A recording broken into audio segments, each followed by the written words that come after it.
നമുക്ക് അല്പസമയം ദൈവസന്നിധിയിൽ പ്രാർത്ഥിക്കാം.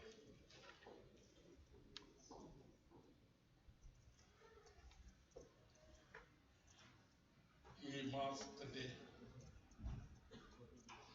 ഒടുവിലത്തെ കർത്തൃദിവസം വരെ ദൈവം നമ്മെ പരിപാലിച്ചു, ദൈവം നമ്മെ സൂക്ഷിച്ചു. നമ്മുടെ യാത്രകളില്, ജോലിയില്, ഭവനങ്ങളില്, നമ്മുടെ കുഞ്ഞുങ്ങൾ സ്കൂളിലായിരിക്കുമ്പോൾ ദൈവകൃപയുടെ മറവില് പരിപാലിച്ചിരുന്ന പരിപാലനങ്ങളെ ഓർത്ത് നമുക്ക് ദൈവത്തെ സ്തുതിക്കാം.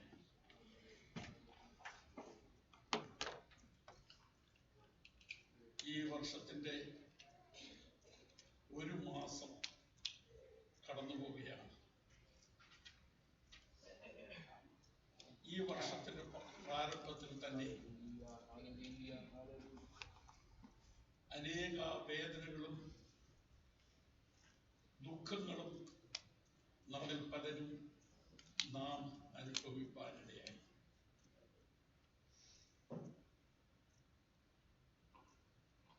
എന്നാൽ അവയിലൊക്കെ നമ്മെ ആശ്വസിപ്പിച്ച് നമ്മെ നടത്തുന്ന കർത്താവ് നമ്മോടുകൂടെ ഉള്ളതോർത്ത് നമുക്ക് ദൈവത്തെ സ്തുതിക്കാം.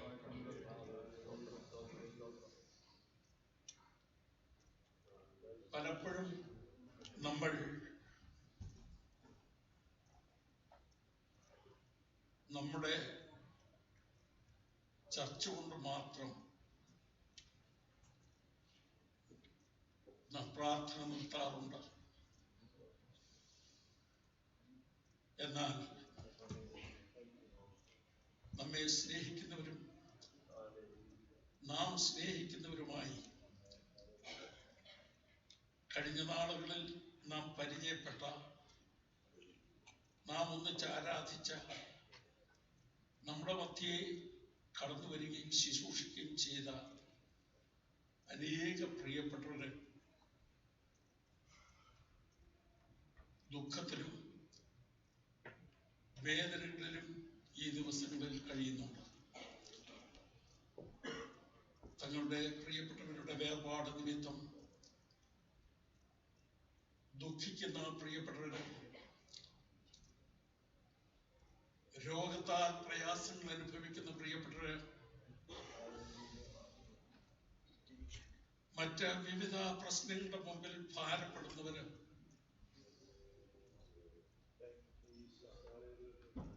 നമ്മുടെ ഓർമ്മയിലുള്ള അനേക സംഭവങ്ങളുണ്ട്. എല്ലാം ഒന്നൊന്നായി പറയുവാൻ പ്രയാസമാണ്.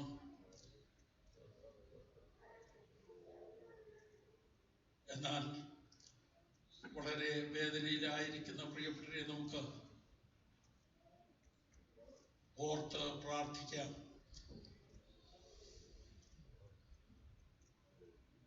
നിങ്ങൾ അറിഞ്ഞിരിക്കുന്നത് പോലെ ഇന്ത്യയില്, കേരളത്തിലും കർണാടകയിലും ഓവർസറായിട്ടിരുന്ന പാസ്റ്റർ KC ജോണിന്റെ മകൻ കഴിഞ്ഞ ദിവസം പെട്ടെന്ന് ലോകത്തോട് യാത്ര പറഞ്ഞു. ആ യുവാവ് വിവാഹം കഴിച്ചിട്ട് 1 വർഷം തികഞ്ഞിട്ടില്ല. യൗവനക്കാരിയായിരിക്കുന്ന സഹോദരി വിധവയായി തീർന്നു. അങ്ങനെ എത്രയെത്ര സംഭവങ്ങൾ നാം അറിഞ്ഞുമറിയാതെയും ഈ കഴിഞ്ഞ നാളുകളിൽ നടന്നു. അതിലൊക്കെ ദുഃഖത്തിലായിരിക്കുന്ന അനേക ദൈവമക്കളുണ്ട്, അല്ലാത്തവരുണ്ട്. നമുക്കവരെ ഓർത്ത് പ്രാർത്ഥിക്കാം. ആശ്വസിപ്പിക്കുന്ന കർത്താവ് ദുഃഖത്തിലായിരിക്കുന്ന പ്രിയപ്പെട്ടവരെ ആശ്വസിപ്പിക്കുവാനായി നമുക്ക് പ്രാർത്ഥിക്കാം. ഈ സിറ്റിയിൽ അടുത്ത സഭയിൽ ആരാധിച്ചുകൊണ്ടിരുന്ന ഒരു പ്രിയപിതാവ് പലപ്പോഴും നമ്മളിൽ തന്നെ നടക്കുവാനിടയായി. സുശീലിന്റെ പിതാവ് കഴിഞ്ഞ ദിവസം നമ്മുടെ സഹോദരങ്ങളുടെ മാതാവ് ഇവിടെ വെച്ച് നാം യാത്ര പറഞ്ഞു.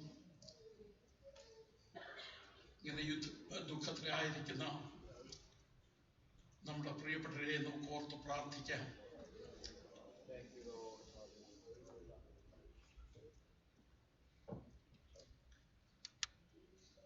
ഇന്ന് പകൽക്കാലം നമ്മുടെ മധ്യേ ശുശ്രൂഷിക്കുന്ന കർത്താവിന്റെ ദാസൻ ഇവിടെയില്ല, അറ്റ്ലാന്റയിലേക്ക് കടന്നുപോയിരിക്കുന്നു. അവരുടെ യാത്രയിൽ കൂടെ ഇരിപ്പാൻ, അവിടെയുള്ള ശുശ്രൂഷകളെ അനുഗ്രഹിക്കപ്പെടുവാൻ നമുക്ക് പ്രാർത്ഥിക്കാം.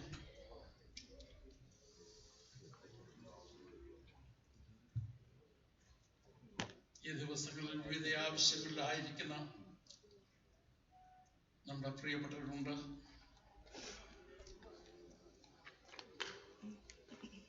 പഠിച്ചുകൊണ്ടിരിക്കുന്ന നമ്മുടെ കുഞ്ഞുങ്ങളെ നമുക്ക് ഓർത്ത് പ്രാർത്ഥിക്കാം. ഈ ദിവസങ്ങളിൽ പരീക്ഷ എഴുതുന്ന പ്രിയപ്പെട്ടവരെ നമുക്ക് ദൈവസ്ഥലിൽ സമർപ്പിക്കാം. മറ്റു വിവിധ ആവശ്യങ്ങളായിരിക്കുന്നവരെ നമുക്ക് ദൈവസ്ഥലിലേക്ക് ഏൽപ്പിച്ചു കൊടുക്കാം.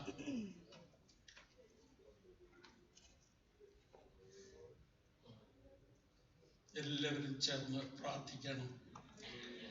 ചില നിമിഷങ്ങളിൽ എല്ലാവരും ചേർന്ന് നമ്മുടെ വിഷയങ്ങളിലേക്ക് ദൈവസ്ഥലിലേക്ക് സമർപ്പിക്കാം. ഇന്ന് പകൽക്കാലം ദൈവം നമ്മുടെ ആരാധന അംഗീകരിച്ച് നമ്മെ അനുഗ്രഹിപ്പാനായി നമുക്ക് പ്രാർത്ഥിക്കാം. ഞങ്ങളുടെ ദൈവമേ, സ്വർഗപിതാവേ, ഈ പ്രഭാതത്തിനായി നന്ദിയോട് സ്തോത്രം.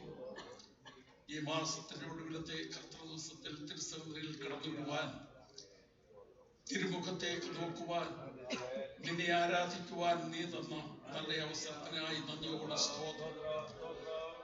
കൂട്ടിക്കൊണ്ടുവന്നതിന്റെ മക്കൾക്ക് വേണ്ടി ഞങ്ങൾ സ്തോത്രം ചെയ്തു പ്രാർത്ഥിക്കുന്നു. കർത്താവെ, ഞങ്ങളുടെ പ്രിയപ്പെട്ടവർ പലരും യാത്രയിലാണ്. അവർ തക്ക സമയത്ത് എത്തിച്ചേരുവാൻ കടന്നു വരുന്ന എല്ലാ ദൈവജനവും ഒത്തൊരുമിച്ച് അനുഗ്രഹം പ്രാപിപ്പാൻ തിരുവനേണ്ടയാക്കണമേ.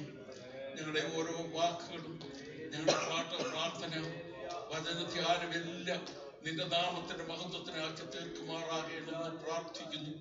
ഇന്ന് പകൽക്കാലം ആത്മാവിൽ നിന്നെ ആരാധിച്ച് നിന്നിൽ സന്തോഷിച്ച് ഞങ്ങൾക്ക് ബലം പ്രാപിച്ച് കടന്നു പോകുവാൻ തിരുവനേണ്ടയാക്കുമാറാകണമേ. ആദ്യവസാനം തിരുവനെ ഭരിച്ച് നടത്തുമാറാകണമെന്ന് പ്രാർത്ഥിക്കുന്നു. അവിടുത്തെ പുത്രനെ അടിയങ്ങൾ കൂടെ മഹത്വീകരിക്കണമേ. യേശുവിന്റെ വിലയേറിയ നാമത്തിൽ അപേക്ഷിക്കുന്നു. കൃപയോടെ കേൾക്കണമേ.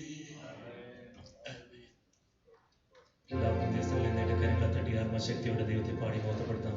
Praise God, hallelujah.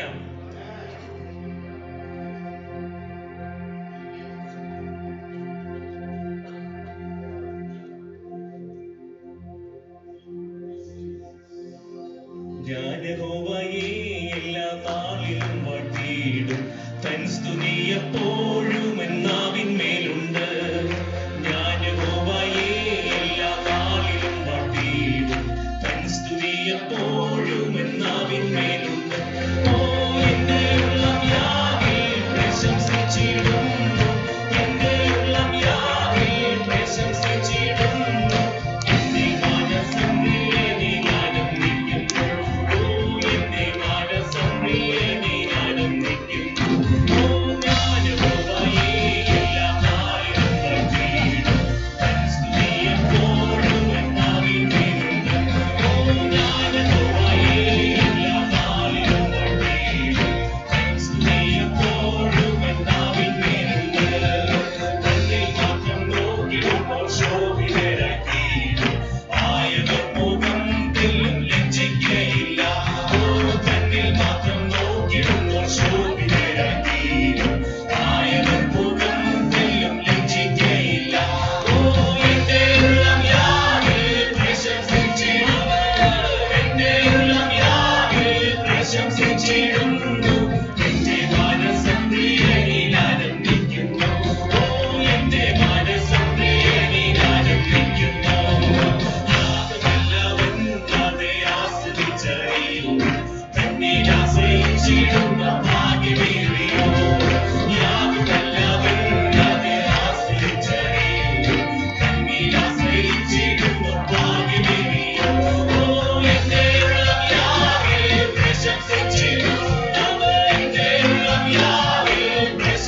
ഉന്നതൻ നീ, അത്യുന്നതൻ നീ, അങ്ങേപ്പോലൊരു ദൈവമില്ല.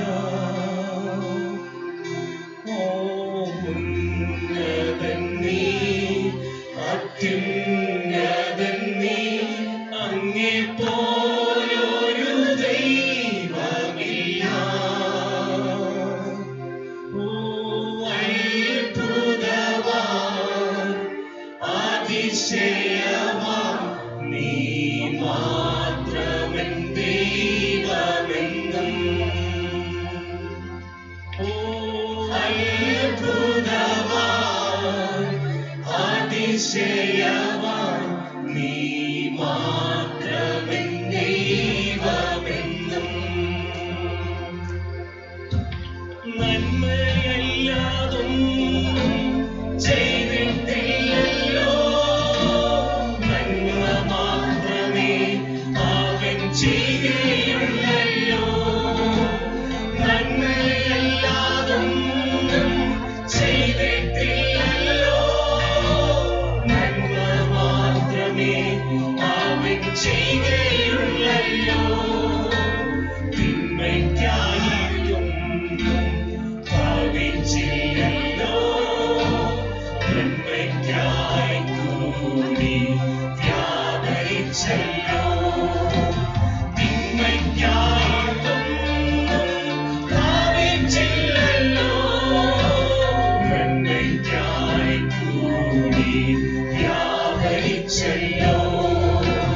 ഉന്നതൻ നീ, അത്യുന്നതൻ നീ, അങ്ങേപ്പോലൊരു ദൈവമില്ല.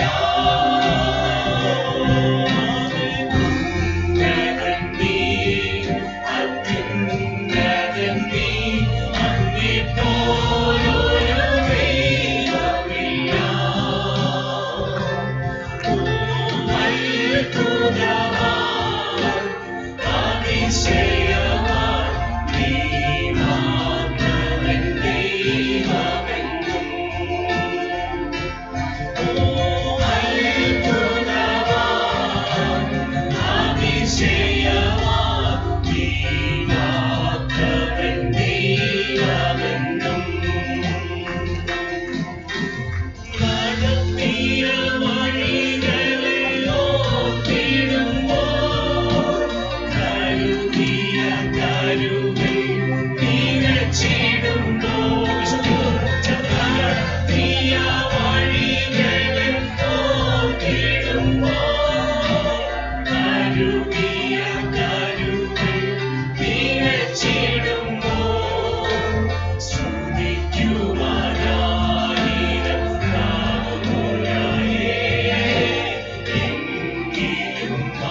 Let's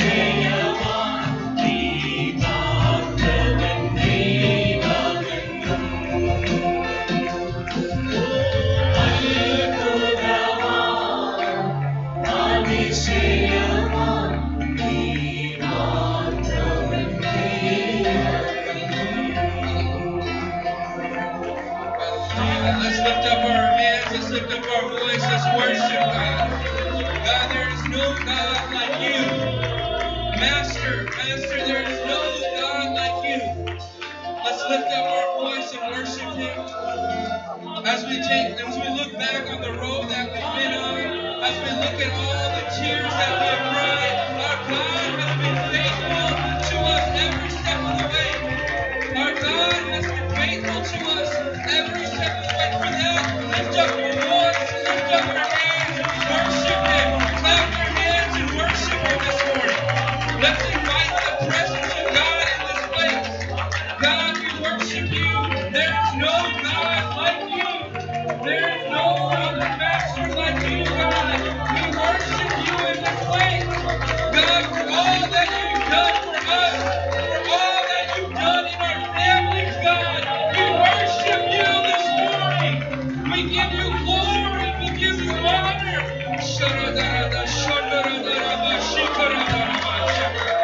God, we worship you.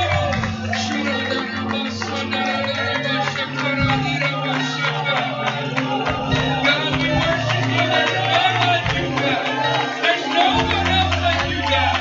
There's no other God before you, God. You are Jehovah, God. There is no God like you.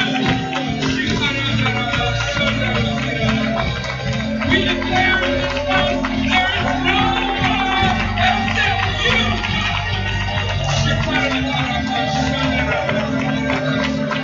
There's no God like you save. There's no God that can heal but you, God.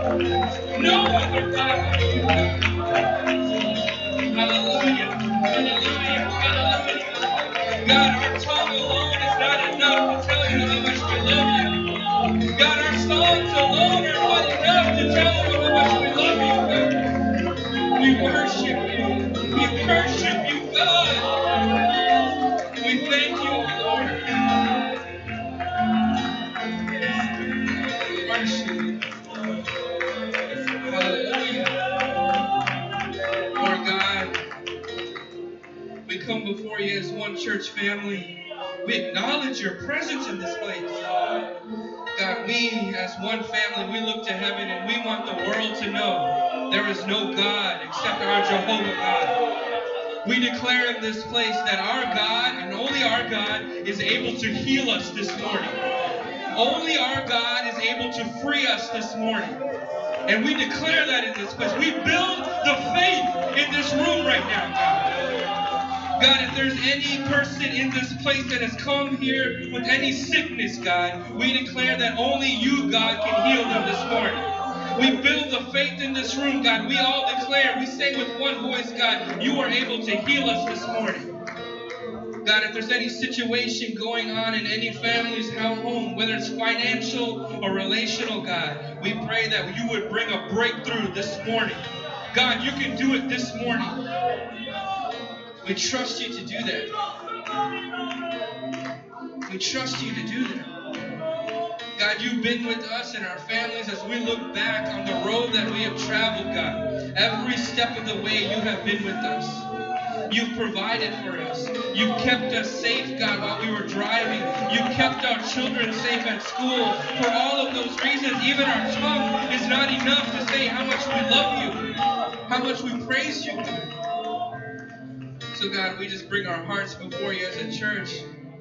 We say we love you. We thank you, Master. We thank you, Master. God, would you continue to be with us in the service? Would you ready our hearts to receive from your word? I pray this morning that every heart here would be ready to receive your word. I pray that your word would go like a seed from this place and it would enter into our hearts and it would bring about a real life application in every one of us, God.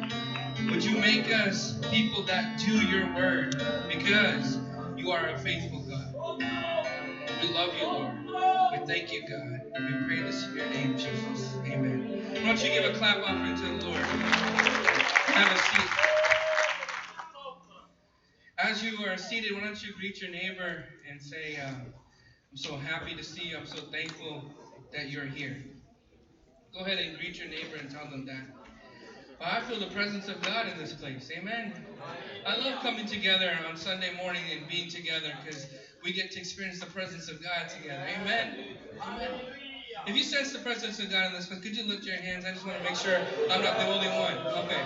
Sometimes you wonder if you're the only one. You know, so glad that we can feel the presence of God here. Amen. Let's turn our attention to Acts chapter 8, verse 1 through 8. The title of this morning's message is Crossing the Finish Line.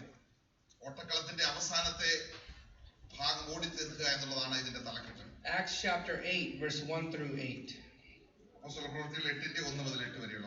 If you notice up here on this stage, for the last month or so, we've had these banners that, if you look, they each are the letters of the word finish.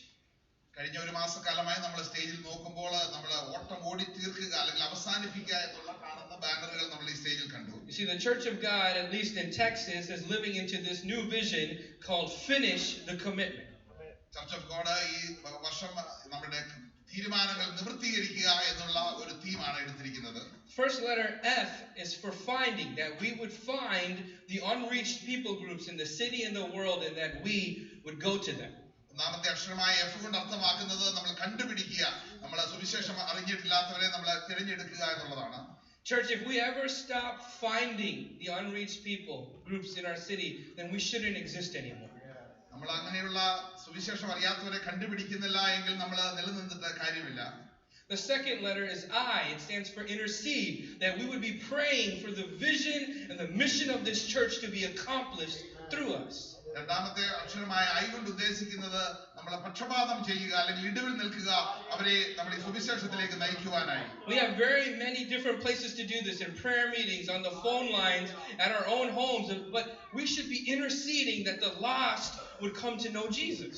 നമുക്ക് അത് അങ്ങനെ ചെയ്യുവാനായിട്ട് നമുക്ക് prayer line ഉണ്ട്, നമ്മുടെ ചർച്ചിൽ വെച്ച് നമ്മൾ പ്രാർത്ഥിക്കുന്നു, അപ്രകാരമുള്ള കൂടിവരവുകളിലൊക്കെയും അങ്ങനെ പ്രാർത്ഥിപ്പാനായിട്ട് നമുക്കുള്ള അവസരമുണ്ട്. The next letter is N. It stands for network. That not our church alone cannot do this. We need to network with other people, other businesses, other ministries, and together we will reach the city for the kingdom of God. ഒന്നാമത്തെ അക്ഷരമായി എന്നെ കൊണ്ട് ഉദ്ദേശിക്കുന്നത് നമ്മൾ network ചെയ്യുക അല്ലെങ്കിൽ നമ്മൾ കൂട്ടായി പ്രവർത്തിക്കുക. നമുക്ക് തനിയെ ഇത് സാധ്യമാകുകയില്ല. അതിന് മറ്റു സഭകള്, മറ്റുള്ള ബിസിനസ് സ്ഥാപനങ്ങളൊക്കെ ഇതിനായി ഒരുമിച്ച് പ്രവർത്തിക്കണം. You know, I'm dreaming for a day where the Indian Pentecostal churches would get together and say, let's do something together to reach the unreached peoples of the city. ഞാൻ ആ ദിവസത്തിന് വേണ്ടി കാത്തിരിക്കുകയാണ്. ഇന്ത്യയിൽ നിന്ന് കടന്നു വന്ന എല്ലാ സഭകളും ഒന്നു ചേർന്ന് നമുക്ക് സുവിശേഷം എത്തിച്ചേരാത്തവരെ നമുക്ക് കണ്ടുപിടിക്കാം, ഒരുമിച്ച് കൂട്ടായി പ്രവർത്തിക്കാം എന്ന് പറയുന്ന ദിനത്തിനാണ്. Amen.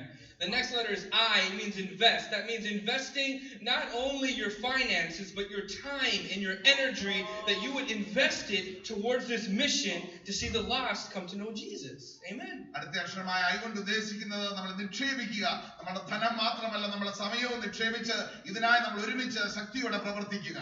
S stands for send. Now, I know that not everyone is called to be sent from this place, but I would like for our church to be known that we raise up missionaries in this church and we send them from this church all over the place. Wouldn't that be awesome? അടുത്ത അക്ഷരമായി S കൊണ്ട് ഉദ്ദേശിക്കുന്നത് അയക്കുക എന്നുള്ളതാണ്. നമ്മുടെ സഭയിൽ നിന്ന് എല്ലാവരെയും അയക്കപ്പെട്ടിട്ടില്ല, അതുകൊണ്ട് നമ്മൾ അതിനുവേണ്ടി പ്രാർത്ഥിച്ച് നമ്മുടെ സഭയിൽ തന്നെ വ്യക്തികളായി ചിലരെ അയപ്പാനായിട്ട് നമ്മൾ ശ്രമിക്കുക. Amen. The last letter is H, harvest. And my dream, my hope, is that our church would be filled with people, that every Sunday people would be coming to know Jesus for the first time. That we would harvest. അടുത്ത അക്ഷരമായി H കൊണ്ട് ഉദ്ദേശിക്കുന്നത് നമ്മളെ കൊയ്തെടുക്കുക. ഓരോ ആഴ്ചയിലും നമ്മുടെ സഭയിൽ ആളുകൾ കടന്നു വന്ന് രക്ഷിക്കപ്പെട്ട് അനേകരെ ഇപ്രകാരം സുവിശേഷത്താൽ നമ്മളെ നേടുക എന്നുള്ളതാണ് ഉദ്ദേശിക്കുന്നത്. Amen. So that makes us a different kind of church. അത് നമ്മളെ പ്രത്യേക തരത്തിലുള്ള ഒരു ചർച്ചാക്കി മാറ്റുകയാണ്. It makes us different than other churches in the city. അത് ഈ പട്ടണത്തിലുള്ള മറ്റു സഭകളെക്കാൾ നമ്മളെ വ്യത്യസ്തരാക്കുകയാണ്. You see, churches typically grow for 3 reasons. Number 1, they grow because members jump from church to church. 3 തരത്തിലാണ് സഭകൾ വളരുന്നത്. ഒന്ന്, മറ്റു സഭകളിൽ നിന്ന് ആൾക്കാർ മറ്റു സഭകളിലേക്ക് മാറുക. know, we're really good at inviting somebody from one aquarium to jump into the new aquarium because this aquarium is better. നമ്മൾ മറ്റൊരു സ്ഥലത്ത് നിന്ന് വേറെ സ്ഥലത്തേക്ക് മറ്റുള്ളവരെ ആകർഷിക്കുന്നതിൽ നമ്മൾ വളരെ മിടുക്കരാണ്. The next thing, the way a church grows is because we keep having more kids. So we grow because we have more and more children, and those children have children, and those children, and we grow and grow and grow, and before you know it, everyone's related to each other. പിന്നീടുള്ളത് നമുക്ക് കുഞ്ഞുങ്ങൾ ഉണ്ടാകുന്നു, അവർക്ക് കുഞ്ഞുങ്ങൾ ഉണ്ടാകുന്നു, അങ്ങനെ നമ്മൾ അംഗസംഖ്യയിൽ വളരുന്നു, അങ്ങനെ നമ്മൾ എല്ലാവരും തമ്മിൽ ബന്ധുക്കളായി തീരുന്നു. Those two models are not biblical. ആ രണ്ട് തരത്തിലുള്ള ദൈവ വചന അടിസ്ഥാനത്തിലുള്ളതല്ല. The way a church should grow is the third way, is that we should evangelize in this city, and we grow as new people come to faith in Jesus. മൂന്നാമതായി പറയപ്പെടുന്നതാണ് ദൈവവചനത്തിന്റെ അടിസ്ഥാനത്തിലുള്ളത്. നമ്മൾ സുവിശേഷം അറിയിച്ച് ആളുകളെ ദൈവസഭയിലേക്ക് കൊണ്ടുവന്ന് ദൈവസഭ വളരുകയാണ്. See, that's what it means to be a church, that we see the lost come to know Jesus, hopefully every single Sunday. അതാണ് സഭ കൊണ്ട് അർത്ഥമാക്കുന്നത്. ഓരോ ഞായറാഴ്ചയും നഷ്ടപ്പെട്ട ആളുകളെ ദൈവസഭയിലേക്ക് കൊണ്ടുവന്ന് അവരെ ദൈവത്തിന്റെ കുഞ്ഞുങ്ങളായി തീരുക. So our prayer is that we together would help finish the Great Commission of the Lord Jesus Christ. കർത്താവായ യേശുക്രിസ്തുവിന്റെ ആ പ്രേക്ഷിത ദൗത്യം നമ്മൾ നിവർത്തീകരിക്കാനായിട്ട് ദൈവസഭയായി നമുക്ക് ശ്രമിക്കാം. You see, every single person in this church, you all have a small part to play in finishing the Great Commission. Everybody does. അപ്രകാരമുള്ള നമ്മുടെ ചുമതല നിവർത്തീകരിക്കാനായിട്ട് ദൈവസഭയിലെ ഓരോ വ്യക്തികൾക്കും ഒരു ചെറിയ പങ്കെങ്കിലും ഉണ്ട്.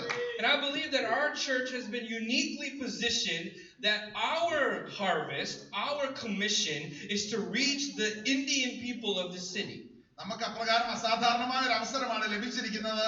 നമുക്ക് ഇന്ത്യയിൽ നിന്നുള്ള ആളുകളെ സുവിശേഷത്താൽ നേടുവാനായിട്ടുള്ള സാധ്യതയുണ്ട്. India, Pakistan, everybody in that area, the South Asian region. In this city, over 150 to 200,000 people live in just Dallas-Fort Worth. ഈ ഡാലസ് ഫോർട്ട് വർത്ത് പട്ടണത്തിൽ തന്നെ 2 ലക്ഷത്തോളം ഇന്ത്യക്കാർ താമസിക്കുന്ന സ്ഥലത്ത് നിന്ന് നമുക്ക് അവരെ നേടുവാനായി കഴിയും. So we have to ask ourselves, are we going to be that kind of church? Are we going to be an outside looking church? നമുക്ക് നമ്മളോട് തന്നെ ചോദിക്കാൻ കഴിയുമോ, നമ്മൾ അങ്ങനെയുള്ള ഒരു സഭയായി തീരുമോ, നമുക്ക് അത് പുറത്തേക്ക് നമുക്ക് അങ്ങനെ നോക്കുവാൻ കഴിയുമോ? Are we going to be the church that cares about Dallas Fort Worth, cares about India, cares about Gujarat? Are we going to be that kind of church? നമ്മുടെ പട്ടണത്തെക്കുറിച്ച്, ഗുജറാത്തിനെക്കുറിച്ച്, നമ്മുടെ രാജ്യത്തെക്കുറിച്ച് ചിന്തയുള്ള ഒരു സഭയായി നമ്മൾ ആകുമോ? So church, at the beginning of 2017, we are at a crossroads. We have to make a decision. Are we going to be that kind of church? Are we going to be about the Great Commission? Or are we going to shy away? 2017 നമ്മൾ നാൽക്കവലയിൽ വന്ന് നിൽക്കുകയാണ്. നമ്മൾ അപ്രകാരം സുവിശേഷം അറിയിക്കുന്ന ഒരു സഭയായി തീരുമോ, അതോ നമ്മൾ പിന്മാറുന്നവരായി മാറുമോ? We have to make a decision, every one of us. നമുക്ക് ഒരു തീരുമാനം എടുക്കണം, നമ്മളിൽ ഓരോരുത്തർക്കും. I believe that the early church in Acts chapter 8, they were in a similar crossroads. They had to make a decision. What kind of church are they going to become? അപ്പോസ്തല പ്രവൃത്തി 8-ാം അധ്യായത്തിൽ കാണുന്ന ആദിമസഭയും അപ്രകാരം ഒരു നാൽക്കവലയിലായിരുന്നു. അവർക്ക് ഒരു തീരുമാനം എടുക്കേണ്ട സാധ്യതയാണ്. Jesus commissioned his church that you will be my witnesses in Jerusalem, Judea, Samaria, and the uttermost parts of the earth. യേശു അവരെ ശക്തീകരിച്ചപ്പോൾ അവരോട് പറഞ്ഞത്, നിങ്ങൾ യഹൂദിയിലും ശമരിയിൽ, യെരുശലേമിലും യഹൂദിയിലും ശമരിയിലും ഭൂമിയുടെ അറ്റത്തോളം എന്റെ സാക്ഷികളാകുമെന്നാണ്. However, this church right now in Acts chapter 8, they have remained in Jerusalem for the most part. They have gone nowhere else. അപ്പോസ്തല പ്രവൃത്തി 8-ാം അധ്യായത്തിലെ സഭ അവർ യെരുശലേമിൽ തന്നെ നിലനിന്നു, അവർ മറ്റെങ്ങും പോയില്ല. This is the first step. We will get to witness it together. The first step that this church will take towards Judea and Samaria. ഈ ദൈവസഭ നമ്മൾ ആദ്യമായി ചെയ്യേണ്ടത് നമ്മൾ യഹൂദിയിലും ശമരിയിലേക്ക് കടന്നു എന്ന് സുവിശേഷം അറിയിക്കണം. So as we read this chapter, let us envision ourselves like them. ഈ അധ്യായം വായിക്കുമ്പോൾ നമുക്കും അപ്രകാരമുള്ള അതേ കാഴ്ചപ്പാട് തന്നെ ഉണ്ടാകട്ടെ. This is a group of people getting ready to take the next step in God's great commission, to finish the commission of God. ദൈവത്തിന്റെ അന്തിമ കൽപ്പനയെ ഏറ്റെടുക്കാനായിട്ട് തീരുമാനമെടുക്കുന്ന ഒരു കൂട്ടം ആളുകളെയാണ് ഇവിടെ കാണുന്നത്. I'm going to read it in English. Acts chapter 8, verse 1 through 8. And Saul approved of their killing him. This is Stephen. They had just martyred Stephen. So on that day, a great persecution broke out against the church in Jerusalem. And all, except the apostles, were scattered throughout Judea and Samaria. Godly men buried Stephen, and they mourned deeply for him. But Saul began to destroy the church. Going from house to house, he dragged off both men and women and put them in prison. Those who had been scattered preached the word wherever they went. Philip went down to a city in Samaria, and there he proclaimed the Messiah. When the crowds heard Philip and saw the signs he performed, they all paid close attention to what he said. For with shrieks, impure spirits came out of many, and many who were paralyzed or lame were healed. So there was a great joy in that city. Amen. From this text, I believe that we can learn 3 important lessons about crossing the finish line together. അപ്രകാരം നമ്മുടെ പ്രവൃത്തിയെ നിവൃത്തീകരിക്കാനായിട്ട് നമുക്ക് 3 പ്രധാന ഉദ്ദേശങ്ങളാണ് കാണുന്നത്. First, in verse 1 through 3, we must learn to endure great persecution. 1 മുതൽ 3 വരെയുള്ള വാക്യങ്ങൾ നമ്മൾ അനേക ഉപദ്രവങ്ങളിൽ കൂടെ കടന്നു പോകേണ്ടതാകുന്നു. Verse 4 through 5, we must learn to engage the Great Commission. 4-5 വാക്യങ്ങൾ നമ്മൾ അപ്രകാരമുള്ള ആ തീരുമാനത്തെ നമ്മൾ നിവൃത്തീകരിക്കണം. And in verse 6 through 8, if we do this, we will experience great joy. 6 മുതൽ 8 വരെയുള്ള വാക്യങ്ങൾ അപ്രകാരം നമ്മൾ പ്രവർത്തിക്കുമെങ്കിൽ നമുക്ക് അധികം സന്തോഷിപ്പാൻ ഇടയാകും. As we enter the text, can we open up our hearts and say, Holy Spirit, I'm ready to listen, I'm ready to obey. നമ്മൾ ആ വേദഭാഗത്തേക്ക് ചെല്ലുന്നതിന് മുമ്പ് ഹൃദയത്തിൽ ദൈവത്തിന്റെ പരിശുദ്ധാത്മാവെ ഞാൻ സ്വീകരിപ്പാൻ ഒരുക്കമായിരിക്കുന്നത് ഉറവാൻ കഴിയുമോ? First, verses 1 through 3, we need to be a church ready to endure great persecution. 1 മുതൽ 3 വരെയുള്ള വാക്യങ്ങൾ ദൈവസഭയായി നമ്മൾ കഷ്ടങ്ങൾ സഹിപ്പാൻ തയ്യാറുള്ളവരായിരിക്കണം. You see, this passage opens by telling us that a great persecution had broken out in the church in Jerusalem. ഈ അധ്യായം തുടങ്ങുന്നത് യെരുശലേമിലെ സഭയ്ക്ക് വലിയ ഉപദ്രവം നേരിട്ടു. Because of this persecution, everyone was scattered except the apostles. All the believers were scattered. ഈ ഉപദ്രവം മുഖാന്തരം അപ്പോസ്തലന്മാർ ഒഴികെ സകല വിശ്വാസികളും ചിതറപ്പെട്ടു. We learned about a man named Saul. He is a man that hates Christians. നമ്മൾ സൗൽ എന്നൊരു വ്യക്തിയെക്കുറിച്ച് അവിടെ കാണുന്നു. താൻ ക്രിസ്ത്യാനികളെ വെറുത്തിരുന്നു. The best modern way of describing this man is that he is a terrorist towards Christians. നമ്മുടെ സമകാലീന ചിന്തയിൽ നമുക്ക് അദ്ദേഹത്തെ വിവരിക്കാൻ കഴിയുന്ന താൻ ഒരു ഭീകര പ്രവർത്തകനായിരുന്നു. He's going into their houses and destroying their houses, separating families. താൻ ഭവനങ്ങളിൽ കടന്നു ചെന്ന് ആ ഭവനം നശിപ്പിച്ച് ഭവനത്തെ ചിതറിച്ചു. The very beginning of Acts chapter 8, it said that Saul approved of seeing Stephen martyred. He approved him. സ്തെഫാനോസിനെ കൊല ചെയ്യുന്നതിൽ ശൗലിന് സമ്മതമായിരുന്നു എന്ന് നമ്മൾ അധ്യായത്തിന്റെ ആരംഭത്തിൽ കാണുന്നു. That's just a sentence unless you think about what stoning is. കല്ലെറിയ എന്നുള്ളത് എന്താണ് എന്ന് നമ്മൾ അവിടെ ചിന്തിക്കണം. If you do some research on how Jewish people stoned people, you will be amazed at how gruesome and brutal it is. എങ്ങനെയാണ് യഹൂദന്മാർ കല്ലെറിഞ്ഞ് കൊല്ലുന്നതെന്ന് നമ്മൾ പഠിച്ചു കഴിഞ്ഞാൽ അത് വളരെ ക്രൂരമായതാണ്. First they take a man to a height that is at least 3 times as high as he is, and they put him there. താൻ ആദ്യമായി ഒരു മനുഷ്യനെ കൊണ്ടുപോയി തന്റെ ഉയരത്തേക്കാൾ 3 മടങ്ങ് ഉയരമുള്ള ഒരു സ്ഥാനത്ത് നിർത്തും. And then they go up from behind him and they push him off of that height, and they let him fall to the ground. തന്റെ പുറകിൽ ചെന്ന് തന്റെ തലകീഴായി താഴേക്ക് തള്ളിയിടുന്നു. And as he falls to the ground, they take a big rock and they throw it on top of him. അതിനുശേഷം താൻ വലിയൊരു കല്ലെടുത്ത് തന്റെ മേൽ അത് എറിയുന്നു. After that big rock has crushed his body, then it gives permission to everyone else to take a rock and predominantly take that rock and hit it on their head and in his chest. അതിനുശേഷം തന്റെ ശരീരം തകർത്തതിനു ശേഷം അവിടെ വന്നവരൊക്കെയും കല്ലെടുത്ത് തന്റെ തലയെ നോക്കി അവിടെ എറിഞ്ഞ് തകർക്കുകയാണ്. They continue to do that repeatedly until this victim loses their life. അത് തുടർച്ചയായി ചെയ്ത് ആ വ്യക്തിയുടെ ജീവൻ നശിക്കും വരെയും അവർ അപ്രകാരം തുടരും. I don't know about you. I don't know if you've ever been in a place where you see this kind of violence. ഇപ്രകാരമുള്ള ഒരു ക്രൂര പ്രവൃത്തികളുള്ള സ്ഥാനത്ത് നിങ്ങൾ എവിടെയെങ്കിലും ചെന്നത് കണ്ടിട്ടുണ്ടോ എന്ന് എനിക്കറിയില്ല. This is a bloody and tragic activity. അവിടെ രക്തം നിറഞ്ഞ വളരെ ദുഃഖകരമായ ഒരു സാഹചര്യമാണ്. Think about what kind of man you need to be like Saul if you look at that and you approve of it. എന്നാൽ അത് സമ്മതം കൊടുക്കുന്ന ശൗലിന് എപ്രകാരമുള്ള ഒരു വ്യക്തിയായിരിക്കുമെന്ന് നമുക്ക് ചിന്തിക്കാൻ കഴിയുമല്ലോ. So this church now is mourning death. Their loved ones now are passing away. ഈ സഭ താൻ സ്നേഹിച്ചിരുന്ന ഒരാൾ മരിച്ചു പോയതുകൊണ്ട് ആ ദുഃഖത്തിൽ ദുഃഖിക്കുകയാണ്. Saul is taking fathers away from their families, taking children and mothers and separating them, putting people in jail, leaving children to be orphans. താൻ കുടുംബങ്ങളിൽ ചെന്ന ശൗല് പിതാവിനെ ഭവനത്തിൽ നിന്ന് മാറ്റി കുഞ്ഞുങ്ങളെ മാറ്റി ഭവനത്തെ ഛിന്നഭിന്നമാക്കുകയായിരുന്നു. If you're still having hard time imagining this, think of the Christians in Syria. സിറിയയിലുള്ള ക്രിസ്ത്യാനികളെ ചിന്തിച്ചാൽ നമുക്ക് ഇതിന്റെ ഒരു പശ്ചാത്തലം കാണുവാൻ കഴിയും. There is a group called ISIS going from house to house and marking the Arabic letter N on the houses that are Christian. ISIS എന്ന് പറഞ്ഞൊരു സംഘടന അവിടെ ചെന്ന് ഓരോ ഭവനത്തിലും ക്രിസ്ത്യാനികൾ താമസിക്കുന്ന ഭവനത്തിന്റെ മുൻപിൽ അവർ N എന്നുള്ള ഒരു അക്ഷരം അവിടെ എഴുതുന്നു. And that letter N means that this house follows the Nazarene. ആ എന്നുകൊണ്ട് അവർ അർത്ഥമാക്കുന്നത് ഈ ഭവനം നസ്രായനെ പിന്തുടരുന്നു എന്നുള്ളതാണ്. If your house is marked with that N, within hours your house will be invaded by ISIS. അപ്രകാരം എന്നുള്ള അക്ഷരം ആ ഭവനത്തിൽ എഴുതി കഴിഞ്ഞാൽ മണിക്കൂറുകൾക്കകം ആ ഭവനം ആക്രമിക്കപ്പെടും. They would come and take your children from you. They will force you to denounce your faith in Jesus Christ the Nazarene. അവരെ കുഞ്ഞുങ്ങളെ അവരിൽ നിന്ന് എടുത്തു മാറ്റും. അവരെ ശക്തി ഉപയോഗിച്ച് യേശുവിനെ തള്ളിപ്പറവാനായിട്ട് അവരെ പ്രേരിപ്പിക്കും. And as you know, many are killed, many are imprisoned, and many are beheaded. അനേകരോട് കൊല്ലപ്പെടും, അനേകരെ ജയിലിൽ അടയ്ക്കും, അനേകരുടെ തല അറുത്തു മാറ്റും. If you were a mother or father and you came back home and you saw this N marked on your house, you would be very afraid. നമ്മളൊരു മാതാവോ പിതാവാണ് മടങ്ങി വരുമ്പോൾ നമ്മുടെ ഭവനത്തില് ആ എന്നുള്ള അക്ഷരം എഴുതിയിട്ടുണ്ടെങ്കിൽ നമ്മൾ ഭയപ്പെടും. You and your family would run and you would become refugees. നമ്മൾ അങ്ങനെ കണ്ടു കഴിഞ്ഞാൽ നമ്മൾ ഓടി അഭയാർത്ഥികളായി മാറും. You would be scattered to save your life. നമ്മുടെ ജീവൻ രക്ഷിപ്പാനായി നമ്മൾ ചിതറിപ്പോകും. When we see this kind of persecution, we have to ask God, why? Why are you doing this? അപ്രകാരമുള്ള ഉപദ്രവങ്ങൾ കാണുമ്പോൾ നമ്മൾ ചോദിക്കും, ദൈവമേ എന്തുകൊണ്ടാണ് ഇങ്ങനെ സംഭവിക്കുന്നത്? Why do you let this happen?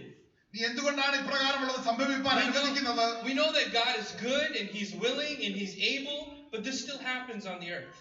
ഇത് നമുക്കറിയാം, നമ്മുടെ ദൈവം നല്ലവനാണ്, പ്രവർത്തിപ്പാൻ കഴിവുള്ളവനാണ്, പ്രവർത്തിക്കുന്നവനാണ്, എങ്കിലും ഇത് ഭൂമിയിൽ നടക്കുകയാണ്. But one thing that I've been learning about God is good, but sometimes He allows bad things to happen for good reasons. ഞാൻ പഠിച്ചിരിക്കുന്നത് ദൈവം നല്ലവനാണ്, എന്നാൽ ചിലപ്പോൾ ദൈവം നല്ലവർക്ക് ചീത്തയായ കാര്യങ്ങൾ നമ്മളെ നല്ല കാര്യം പഠിപ്പിക്കാനായി നൽകുന്നു. You know, my spiritual director often tells me a lighthouse shines the brightest in the storm. എന്നെ പഠിപ്പിക്കുന്ന വ്യക്തി പറയും, ഒരു ലൈറ്റ് ഹൗസ് ഏറ്റവും മനോഹരമാകുന്നത് ഒരു കൊടുങ്കാറ്റും കാർമേഘവും നിറഞ്ഞ സമയത്താണ്. You see, it is in persecution that the church begins to shine the gospel of Jesus Christ the most brightly. ഇപ്രകാരമുള്ള പ്രതികൂലത്തിലാണ് ദൈവസഭ സുവിശേഷം ഏറ്റവും മനോഹാരിതയായി പ്രകാശിപ്പിക്കപ്പെടുന്നത്. It's in your time of sorrow and distress is when people see the hope of Jesus Christ the brightest in your life. നമ്മുടെ പ്രയാസത്തിന്റെയും പ്രതികൂലത്തിന്റെയും മധ്യത്തിലാണ് മറ്റുള്ളവർ യേശുക്രിസ്തുവിനെ ഏറ്റവും പ്രകാശമായി കാണുന്നത്. You see, before this persecution, the Jerusalem church was actually thriving, doing well. ഈ ഉപദ്രവം ഉണ്ടാകുന്നതിന് മുൻപ് യെരുശലേമിലെ സഭ വളരെ വർദ്ധിക്കുകയും വളരുകയും ചെയ്യുകയാണ്. You know the scriptures. If you look in Acts 2 and moving forward, they were thriving. They were multiplying. They were sharing their wealth with each other. They were growing together as a community. നമ്മൾ അപ്പോസ്തലപ്രവൃത്തി 2-ാം അധ്യായത്തിൽ നോക്കിക്കഴിഞ്ഞു കഴിഞ്ഞാൽ ഈ സഭ വളരുകയാണ്. അവര് അന്യോന്യം അവരുടെ വസ്തുക്കളെ പങ്കുവെക്കുകയാണ്. അപ്രകാരം വളരെ വേഗത്തിൽ വളരുന്ന ഒരു സഭ. You guys know the story. Peter preached one sermon and 3,000 people were saved and baptized. This is a mega church now. This church is growing. നിങ്ങൾക്കറിയാമല്ലോ, പത്രോസിന്റെ ആദ്യ പ്രസംഗത്തിൽ തന്നെ 3000 പേർ രക്ഷിക്കപ്പെട്ട് ദൈവസഭയോട് ചേർന്ന് ഈ സഭ വളരെ വലിയൊരു സഭയായി മാറുകയാണ്. This is all good. അതെല്ലാം നല്ലത് തന്നെ. But this church had forgotten one thing. എന്നാൽ ദൈവസഭ ഒരു കാര്യം മറന്നുപോയി. Their master, the Lord Jesus, says that the gospel should go from Jerusalem to Judea, to Samaria, to the uttermost parts of the earth. And this group was building one big church in Jerusalem. അവരുടെ യജമാനൻ പറഞ്ഞ കാര്യം ഈ സഭ മറന്നുപോയി. യജമാനൻ പറഞ്ഞത് നിങ്ങൾ യെരുശലേമിൽ യഹൂദിയയിലേക്ക്, സമരിയയിലേക്ക്, അങ്ങനെ ഭൂലോകമൊക്കെയും പോകുമെന്ന് പറഞ്ഞതിന് പകരമായി അവർ യെരുശലേമിൽ തന്നെ ആയിരുന്നു. Remember, it doesn't matter how big your church is. If you've lost the mission, you are a lighthouse with no light. നമ്മൾ ദൈവസഭ എത്ര വലുതായിരുന്നാലും നമ്മളെ കുറിച്ചുള്ള ഉദ്ദേശം നിവൃത്തീകരിക്കാതെ നമ്മൾ ഒരു സ്ഥലത്തായിരിക്കുന്നുവെങ്കിൽ വെളിച്ചമില്ലാത്തൊരു ലൈറ്റ് ഹൗസ് പോലെയാണ്. Don't look around and think that our church has arrived somewhere because we're big. Because without a light inside of us, we're nothing. നമ്മൾ ചുറ്റും നോക്കി നമ്മളെ സഭ വലുതാണ്, വളരുകയാണ് എന്ന് ചിന്തിച്ചു കഴിഞ്ഞാൽ അത് തെറ്റാണ്. Therefore, God allowed this suffering to happen to the Jerusalem church so they would get back on track. അതുകൊണ്ടാണ് യെരുശലേമിലെ സഭയ്ക്ക് ദൈവം ഉപദ്രവം അയച്ചത്, അവരെ വീണ്ടും അവരുടെ പാതയിലേക്ക്, നേരായ പാതയിൽ ചെല്ലുവാൻ. To get the Great Commission done, He brought a persecution on Jerusalem church, and now through the persecution, they're being scattered. അതുകൊണ്ടാണ് യെരുശലേമിലെ സഭയ്ക്ക് ഉപദ്രവം നേരിട്ടത്. ആ യേശുക്രിസ്തുവിന്റെ ആ ദൗത്യം ചെയ്യുവാനായി യാത്രയാകുന്നു. Oftentimes I wonder why a church doesn't care about the lost anymore. I ask myself that question. Why do we not care about the lost anymore? ഞാൻ എന്നോട് തന്നെ ചോദിക്കാറുണ്ട്, എന്തുകൊണ്ടാണ് ദൈവസഭ നശിച്ചു പോകുന്നവരെ കുറിച്ച് ശ്രദ്ധാലുക്കളാകാത്തത്? It usually happens for 3 reasons. അത് 3 കാരണങ്ങൾ കൊണ്ടാണ് സംഭവിക്കുന്നത്. The first reason is we're ignorant. We didn't know that there were lost people around us. ഒന്നാമത്തേത് അറിവില്ലായ്മയാണ്. നമുക്ക് ചുറ്റും നശിച്ചു പോകുന്ന ആളുകൾ ഉണ്ട് എന്ന് നമ്മൾ അറിയുന്നില്ല. Second reason is we're afraid. രണ്ടാമത്തെ കാരണം നമുക്ക് ഭയമാണ്. We're afraid. We don't know what to do, so we're afraid, so we don't do anything. നമുക്ക് ഭയമുള്ളതുകൊണ്ട് നമുക്ക് എന്ത് ചെയ്യണമെന്ന് അറിയില്ല, അതുകൊണ്ട് നമ്മൾ ഒന്നും ചെയ്യുന്നില്ല. The third thing is you're not ignorant, you're not afraid, but you're stubborn. You don't care. നമ്മൾ അറിവില്ലായ്മ കൊണ്ടല്ല, നമ്മൾക്ക് ഭയമുള്ളായത് കൊണ്ടല്ല, നമ്മൾ മത്സരമുള്ളവരായി നമ്മൾ അത് മറ്റുള്ളവരെ ശ്രദ്ധിക്കാതെ ഇരിക്കുന്നു. You know that they're there. You know they need the gospel. നമുക്കറിയാം അവർ അവിടെയുണ്ട്, അവർക്ക് സുവിശേഷം ആവശ്യമെന്ന് നമുക്കറിയാം. But you're too stubborn to say anything. എന്നാൽ നമ്മൾ ഹൃദയത്തിൽ കാഠിന്യം ഭവിച്ച് ഒന്നും ചെയ്യാതെ ഇരിക്കുന്നു. You know what God uses to fix these 3 reasons? എങ്ങനെയാണ് ദൈവം ഈ 3 കാര്യങ്ങളെ ക്രമീകരിക്കുന്നതെന്ന് അറിയാമോ? He brings great persecution to scatter the church. അവിടെ ഉപദ്രവം നേരിട്ട് ദൈവസഭയെ ചിതറിച്ചു കളയുന്നു. We got to ask ourselves a question. നമുക്ക് നമ്മോട് തന്നെ ആ ചോദ്യം ചോദിക്കണം. Are we getting too comfortable? നമ്മൾ വളരെ സുഖലോലുപരാണോ? Do we turn the light off? നമ്മൾ നമ്മുടെ വെളിച്ചത്തെ കെടുത്തിക്കളയുന്നു. We got to ask the question, why did God bring the gospel to Kerala 2000 years ago? എന്തുകൊണ്ടാണ് കേരളത്തിൽ 2000 വർഷം മുമ്പ് ദൈവം സുവിശേഷം എത്തിച്ചത്? The gospel has been in Kerala for 2000 years and only 3% of all of India are Christians. 2000 വർഷങ്ങൾക്ക് മുൻപ് കേരളത്തിൽ സുവിശേഷം ദൈവം എത്തിച്ചുവെങ്കിലും ഇപ്പോഴും 3% ആളുകൾ മാത്രമേ ക്രിസ്ത്യാനികളായുള്ളൂ. Did you know that the gospel has been in China for only 200 years and at least 10% or more are Christians and is growing every day? നിങ്ങൾക്കറിയാമോ, 200 വർഷങ്ങൾക്ക് മുൻപാണ് സുവിശേഷം ചൈനയിൽ എത്തിയത്.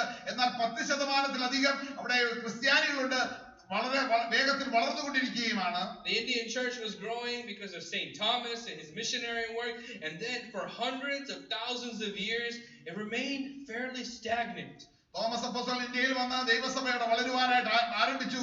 എന്നാൽ അതിനുശേഷം ദൈവസഭയുടെ വളർച്ച നിശ്ചലമായി പോയി. So what did God do? എന്താണ് ദൈവം ചെയ്തത്? He scattered us. അവരെ നമ്മളെ ചിതറിച്ചു കളഞ്ഞു.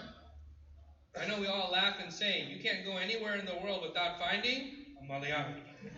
എനിക്കറിയാം നിങ്ങൾ എല്ലാവരും ശരിക്കും ലോകത്തിൽ എവിടെ ചെന്നാലും ഒരു മലയാളിയെ കാണാതിരിക്കുകയില്ല. It's true. I've been to all kinds of places in the world. I cannot believe how many like Philip Matthews. I mean, what are you doing here in the Caribbean islands? ഞാൻ കടന്നു ചെന്ന എല്ലാ സ്ഥാനങ്ങളിലും Philip Mathew എന്നുള്ള പേരുള്ള നമ്മുടെ മലയാളികളായിട്ടുള്ള ആളുകളെ കാണാറുണ്ട്. He will scatter us. അവൻ നമ്മളെ ചിതറിച്ചു കളയും. What is he doing to the Syrian Christians now? He is scattering them. സിറിയയിലുള്ള ക്രിസ്ത്യാനികൾക്ക് എന്താണ് സംഭവിക്കുന്നത്? അവരെ ചിതറപ്പെടുകയാണ്. What did he do to the children of Israel in the Bible? He scattered them. Israel മക്കൾക്ക് ദൈവവചനത്തിൽ എന്താണ് ചെയ്തത്? അവരെ ദൈവം ചിതറിച്ചു കളഞ്ഞു. What is God saying to us this morning? Do we need more persecution to get back on track? എന്താണ് ദൈവം നമ്മളോട് ഇന്ന് പകൽക്കാലം സംസാരിക്കുന്നത്? നമ്മുടെ പാതയിലാകുവാൻ നമുക്ക് ഉപദ്രവങ്ങൾ ആവശ്യമാണോ? You see, right here in our own neighborhoods are Indian Christians, Muslims, and Hindus. He scattered all of us here. We have a great opportunity before us. നമ്മളുടെ പട്ടണത്തിൽ തന്നെ നമ്മളെ ചിതറിച്ചാക്കിയിരിക്കുന്ന നമ്മുടെ ചുറ്റുപാടും ഹിന്ദുക്കളും മുസ്ലിമുകളും അങ്ങനെ ദൈവത്തെ അറിയാത്തവരായ അനേക ഇന്ത്യക്കാർ നമ്മുടെ സമീപത്തുണ്ട്. Are we going to stop being ignorant, fearful, and stubborn? Are we going to engage with the Great Commission of God? നമ്മൾ ലജ്ജയുള്ളവരായി ഭയപ്പെട്ട് നമ്മൾ മത്സരമുള്ളവരായി പ്രവർത്തിക്കാതിരിക്കുമോ അതോ നമ്മുടെ ചുമതല നമ്മൾ നിവർത്തിക്കുകയും? Church, I want to be known that we crossed the finish line. At Metro Church of God, we care about the Great Commission. We will cross the finish line together. നമുക്കത് metro church of ഗോഡായി നമുക്ക് പറയാൻ കഴിയുമോ? എനിക്ക് ആ ഓട്ടക്കളത്തിലെ അവസാനത്തെ ഓട്ടം ഓടി തീർക്കണം, അങ്ങനെ എനിക്ക് പ്രവൃത്തി തികയ്ക്കണം. The next thing is in verse 4 through 5, not only did they have to endure the persecution to be scattered, but they engaged in the Great Commission while they're being scattered. 4-5 വാക്യങ്ങളിൽ ചിതറിപ്പോയവർ അവിടെയൊക്കെയും സുവിശേഷം അറിയിച്ച് അവിടെ അവരുടെ പ്രവൃത്തി ചെയ്തു. I just want to make sure we understand this word scatter. It doesn't mean scatter like ashes and it goes away. നമ്മൾ ഈ ചിതറപ്പെടുക എന്നുള്ള വാക്കിന്റെ അർത്ഥം നമ്മൾ മനസ്സിലാക്കണം. ചാരം പോലെ അത് നമ്മൾ ചിതറിച്ചു കഴിയുമ്പോൾ അത് ഇല്ലായ്മയായി പോവുകയല്ല. No, it's scattered like seed. You throw the seed, and wherever that seed lands, it comes with kingdom DNA, kingdom potential. We are being scattered like seed. നമ്മളൊരു വിത്ത് വിതറപ്പെടുന്നത് പോലെയാണ് ഇതിവിടെ അർത്ഥമാക്കുന്നത്. ആ വിത്ത് ചെല്ലുന്നിടത്തൊക്കെയും ആ വിത്ത് വളർന്ന് ആ വിത്ത് സസ്യമായി തീരുന്നത് പോലെ ആണ് ഇവിടെ ചിത്രീകരിച്ചിരിക്കുന്നത്. See, on the wind of persecution, the Great Commission happens. അപ്രകാരമുള്ള ആ പ്രതികൂലത്തിന്റെ കാറ്റിന്റെ മധ്യത്തില് സുവിശേഷം അറിയിക്കപ്പെടുകയാണ്. You look in this text, the text says that everywhere these people went, they were sharing about the gospel. ആ വചനം നമ്മളവിടെ വായിക്കുമ്പോൾ അവർ ചിതറിപ്പോയി ചെന്ന സ്ഥാനങ്ങളിലൊക്കെയും അവർ സുവിശേഷം അറിയിച്ചു. You know, this is not apostles. The apostles stayed in Jerusalem. This is just the everyday believer. They are everywhere they are going, they're telling people about Jesus. ഇത് അപ്പോസ്തലന്മാരല്ല, അവർ അപ്പോസ്തലന്മാർ യെരൂശലേമിൽ തന്നെയായിരുന്നു. ഇത് ചിതറപ്പെട്ടു പോയ സാധാരണക്കാരായ വിശ്വാസികളാണ്. And one thing that happened was amazing. When they encountered Samaritans while being scattered, they began to share the gospel to Samaritans. അവിടെയുള്ള ഒരു കാര്യം വളരെ അതിശയകരമാണ്. അവർ ചിതറപ്പെട്ട് കഴിഞ്ഞപ്പോൾ അവർ സമരിയയിലുള്ളവരോട് അവർ സുവിശേഷം അറിയിച്ചു. Up until now, the gospel has been shared to Jews and Greek-speaking Jews, but nobody else had heard the gospel except the Jewish people. അതുവരെയും സുവിശേഷം അറിയിക്കപ്പെടുന്ന യഹൂദന്മാരുടെ മധ്യത്തിലും യവന ഭാഷ സംസാരിക്കുന്ന യഹൂദന്മാരുടെ അടുക്കലും മാത്രമായിരുന്നു. So we have to ask ourselves the question, why is it such a big deal that they're talking to Samaritans? You won't know unless you know the history between these two peoples. നമ്മൾ ചിന്തിക്കുന്നത് എന്തുകൊണ്ടാണ് സമരിയക്കാരുടെ സുവിശേഷം അറിയിച്ചു എന്ന് പറയുന്നതിനുള്ള പ്രാധാന്യത നമ്മൾ ചരിത്രത്തിലേക്ക് നോക്കിയെങ്കിൽ മാത്രമേ അതിന്റെ അർത്ഥം മനസ്സിലാകുകയുള്ളൂ. You got to remember, Samaritans and Jews, they are blood enemies. They hate each other. നമുക്ക് മനസ്സിലാക്കണം, സമരിയക്കാരും യഹൂദന്മാരും തമ്മിൽ വളരെ വൈരാഗ്യമായിരുന്നു. അവർ അന്യോന്യം വെറുപ്പുള്ളവരായിരുന്നു. They used to call Samaritans half-breed, untouchables, low-class people. സമരിയക്കാരെ അവർ വിളിച്ചിരുന്നത് നിങ്ങള് ജാരസന്തതികളാണ്, മറ്റുള്ളവരുമായി ബന്ധപ്പെടുവാൻ കഴിയത്തില്ലെന്നുള്ളവരായിരുന്നു. If a Samaritan touched something, a Jewish person would never touch it. If a Samaritan goes somewhere, that Jewish person will never go there. സമരിയക്കാരൻ തൊട്ടൊന്നിനെയും യഹൂദനായവൻ തൊടുകയില്ല. സമരിയക്കാരൻ പോയ സ്ഥാനത്ത് യഹൂദൻ പോവുകയില്ല. Throughout the Bible, people would never travel through Samaria. They would take an extra 3 or 4 miles and take the extra time to go around, because that's how much they hated the Samaritans. വചനത്തിലുള്ളതിനെ നമ്മൾ കാണുകയാണ്, ആരും ശമരിയയിൽ കൂടെ കടന്നുപോയില്ല. അവർ 2-3-4 മൈലുകൾ അധികം യാത്ര ചെയ്ത് ശമരിയെ ഒഴിവാക്കി പോവുകയാണ്. But here's the crazy thing. ഇതാണ് ഏറ്റവും അതിശയകരമായ കാര്യം. Jews and Samaritans are actually related. യഹൂദന്മാരും ശമരിയക്കാരും ബന്ധമുള്ളവരാണ്. Scholars say that the Samaritan people are the people that were left over in the northern kingdom after they had been conquered by Assyria. നമ്മൾ ദൈവവചനം പഠിക്കുമ്പോൾ വടക്കേ ദേശത്തുള്ളവർ ചിതറപ്പെട്ടു പോയ ആ യഹൂദന്മാരാണ് ശമരിയക്കാരായി മാറിയത്. So the Assyrians came to the northern kingdoms and they intermixed with them. They married them, they intermixed, and their faith began to mix together too. അങ്ങനെ സിറിയക്കാർ അവിടെ കടന്നു വന്ന് അവരുമായി ബന്ധത്തിൽ ഏർപ്പെട്ട് അപ്രകാരം ഉളവായവരാണ് ശമരിയക്കാർ. But if a Jewish person looked at a Samaritan person, they looked very similar. എന്നാൽ ഒരു സമരിയക്കാരനായ ഒരു വ്യക്തിയെ യഹൂദനെയും തമ്മിൽ താരതമ്യം ചെയ്താൽ അവർ രണ്ടുപേരെയും കാണപ്പെടുന്നത് ഒരുപോലെയാണ്. They have the same taste, they have similar cultures. അവർക്ക് ഒരേ അഭിരുചിയും ഒരേ സംസ്കാരവുമാണ്. They have similar food, they have similar idea, they have similar clothing. അവർ ഒരേ ഭക്ഷണ കാര്യങ്ങൾ ക്രമീകരണങ്ങളാണ് ചെയ്യുന്നത്. അവർ ഒരേപോലത്തെ വസ്ത്രം ധരിക്കുന്നു. But one thing they had different is they had a different faith background. അവർ തമ്മിലുള്ള വ്യത്യാസമാണ് വിശ്വാസത്തിന് മാത്രം വ്യത്യസ്തതയുണ്ട്. Church, this is just like us. ദൈവസഭയെ നമ്മുടെ തന്നെ ചിത്രമാണിത്.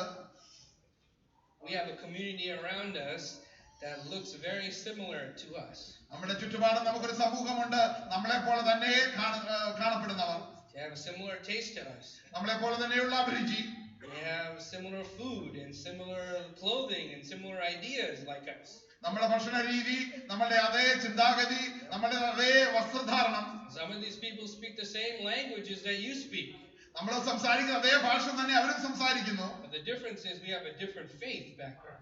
നമ്മൾ തമ്മിലുള്ള വ്യത്യസ്തത എന്തെന്ന് വെച്ചാൽ നമുക്ക് മറ്റൊരു വിശ്വാസമാണുള്ളത്. Did you know that perhaps our Samaritans are the North Indian at your workplace. നമ്മുടെ ജോലി സ്ഥാനത്തുള്ള വടക്കേ ഇന്ത്യയിലുള്ള ഒരു വ്യക്തിയാണ് നമ്മളുടെ ശബരിയക്കാരായിട്ട് നമുക്കുള്ളത്. Maybe it's the friend that you have that is Pakistani. നമുക്കൊരു പാകിസ്ഥാൻകാരനായ ഒരു സ്നേഹിതനായിരിക്കാം അപ്രകാരമുള്ളത്. Maybe on your street you have people from Tamil Nadu and Andhra. They're there, but they're your Samaritans. അതെ, നമ്മൾ താമസിക്കുന്ന അതേ സ്ഥാനത്ത് തന്നെ ആന്ധ്രക്കാരും തമിഴന്മാരുമായിട്ടുള്ള ആളുകൾ താമസിക്കുന്നുണ്ട്. I'm meeting more and more kids on the college campus that are Malayali, but they're Hindu. ഞാൻ ഇപ്പോൾ കോളേജിന്റെ ക്യാമ്പസുകളിൽ കാണുന്നത് മലയാളികളായിട്ട് അനേക ഹിന്ദുക്കളെ കാണാറുണ്ട്. These people I just mentioned, they are very similar to us, but like the Jewish people, we ignored them because they are our Samaritans. അതെ, നമ്മളെ പോലെ തന്നെയുള്ളവരാണ് അവര്. യഹൂദന്മാരെ പോലെ സമരിയക്കാരെ മറന്നതുപോലെ നമ്മൾ അവരെ തിരസ്കരിക്കുകയാണ്.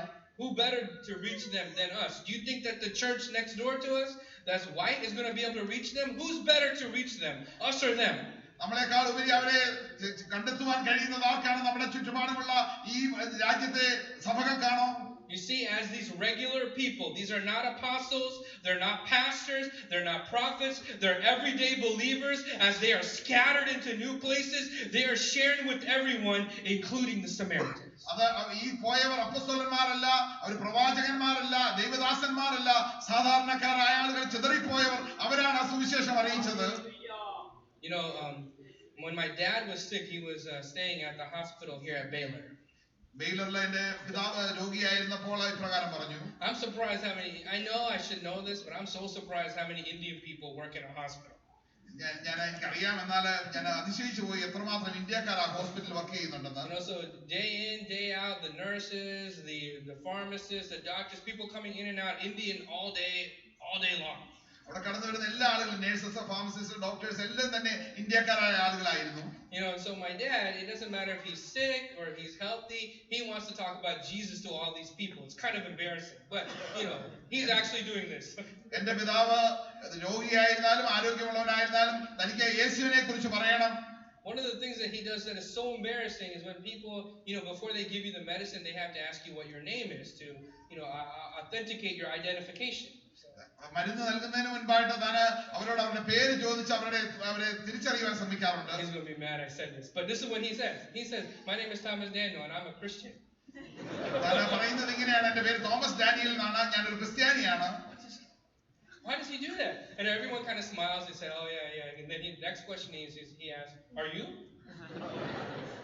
എന്നാൽ എല്ലാവരും ചിരിക്കും, അതെ എന്ന് പറയും. അപ്പോൾ താൻ ചോദിക്കും, നിങ്ങളാണോ?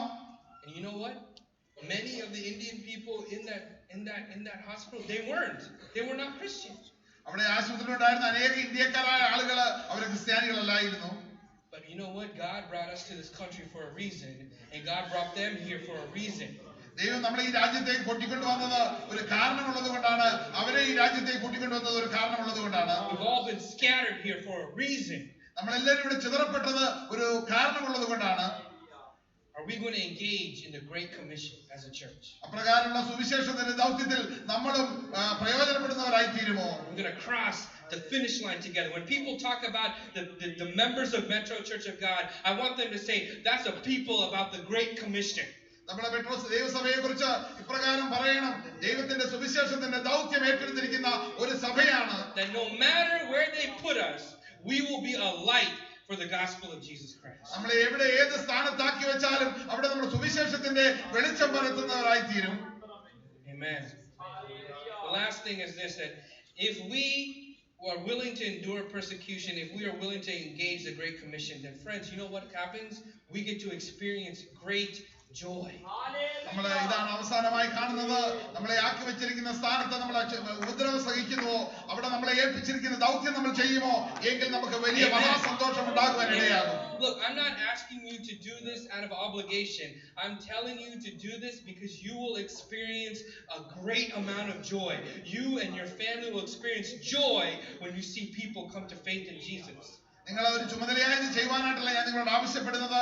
എന്നാൽ നിങ്ങൾ നിങ്ങളുടെ കുടുംബവും അപ്രകാരം ചെയ്യുന്നുവെങ്കിൽ സുവിശേഷത്തോളം ഒരാൾ വീണ്ടും ജനിക്കുമ്പോൾ നമ്മൾ വലിയ സന്തോഷമുള്ളവരായി തീരും. You know how amazing it would be for you to tell your son or daughter that when the altar call happens and your coworker comes up here to give their life to Jesus, to tell your son and say, "Look, new life. and transformation happening in our church. നമ്മുടെ കൂടെ ജോലി ചെയ്യുന്ന ഒരാള് സുവിശേഷത്തെ നമ്മൾ alter call കൊടുക്കുമ്പോൾ നമ്മുടെ മുമ്പിൽ വന്ന യേശുവിനെ സ്വന്തം രക്ഷിതാവായി സ്വീകരിക്കുന്നുണ്ട്. നമ്മുടെ കുഞ്ഞുങ്ങളോട് ഇതാ നോക്കൂ ഒരു വ്യക്തി യേശുവിനായി സമർപ്പിക്കപ്പെട്ടു എന്ന് പറയുന്നത് സന്തോഷമല്ലേ? So in this text you see a man named Philip. Philip was one of the main people going to Samaria. ഇവിടെ നമ്മൾ ഫിലിപ്പോസ് എന്നൊരു വ്യക്തിയെ കുറിച്ച് കാണുന്നു. അവിടെ താനാണ് പ്രധാനമായും അവിടെ കടന്നുപോയ വ്യക്തി. Just want to make sure we know this is not Philip the apostle. This is Philip, one of the 7 that were picked with Stephen. ഇത് അപ്പോസ്തലനായ ഫിലിപ്പോസ് അല്ല, 7 പേര് മേശമേൽ ശുശ്രൂഷിക്കാൻ തിരഞ്ഞെടുത്തതിൽ ഒരു ഫിലിപ്പോസ് ആണ്. This is one of the 7 Greek-speaking Jews that helped with the widows. You remember that story? He was one of those men filled with the Spirit of God, filled with integrity. He was one of those men. 7 പേരെ ശുശ്രൂഷിപ്പാൻ തിരഞ്ഞെടുത്തതിൽ ഉള്ള ഫിലിപ്പോസ് ആണ് ഈ നമ്മൾ കാണുന്നതായ വ്യക്തി. So as he began to preach in Samaria, something amazing began to happen to him and to the Samaritans. താൻ സമരിയയിൽ സുവിശേഷം അറിയിപ്പാൻ ആരംഭിച്ചപ്പോൾ അവിടെ വളരെ അതിശയകരമായ ഒരു കാര്യം സംഭവിച്ചു. തനിക്കും സംഭവിച്ചു, ആ കേൾവിക്കാർക്ക് സംഭവിച്ചു. There in Samaria, that place experienced the power of God. ദൈവത്തിന്റെ ശക്തി ശമരിയയില് താൻ പ്രസംഗിച്ച സ്ഥാനത്ത് അവർ അനുഭവിപ്പാൻ ഇടയായി. The text said that signs and wonders began to happen among the Samaritans. ദൈവവചനം പറയുന്നു അവിടെ അത്ഭുതങ്ങളും അടയാളങ്ങളും ശമരിയക്കാരുടെ ഇടയിൽ നടന്നു. They said there in Samaria demons were cast out. അവിടെ ഭൂതങ്ങളെ പുറത്താക്കിപ്പെട്ടു എന്ന് നമ്മൾ അവിടെ വായിക്കുന്നു. The text said that people who were lame and could not walk and they were sick, they were coming to that place and they were being healed in the name of Jesus. ഉടന്തന്മാരായി നടപ്പാൻ കഴിയാത്തവർ അവിടെ സൗഖ്യം പ്രാപിച്ച് അവർ ദൈവത്തെ സ്തുതിച്ചു. രോഗികൾ അവിടെ സൗഖ്യമായി. Can you imagine the Samaritans, people that you hate, people that you ignore, people that you say don't talk to them, that group of people are experiencing the power of God. നിങ്ങൾക്ക് ചിന്തിപ്പാൻ കഴിയുമോ നമുക്ക് വിരോധമുള്ള നമ്മൾ അടുത്ത് ചെല്ലുവാൻ മടി കാണിക്കുന്ന ആളുകള് സുവിശേഷത്താൽ അവിടെ അതിശയങ്ങളാൽ അത്ഭുതങ്ങളാലും രൂപാന്തരപ്പെടുന്നത് കാണുമ്പോൾ that group of people are being delivered, the demons are being come out. That group of people, they're being healed in Jesus' name as the gospel is preached. അപ്രകാരം സുവിശേഷം അറിയിച്ചപ്പോൾ ആ ജനതി അവിടെ വിടുവിക്കപ്പെട്ട് രോഗം സൗഖ്യമായി അവർ ദൈവഭാഗത്തേക്ക് കടന്നു വരുന്നു. You know, as these things happen, I'm sure Philip is remembering the teaching of the apostles.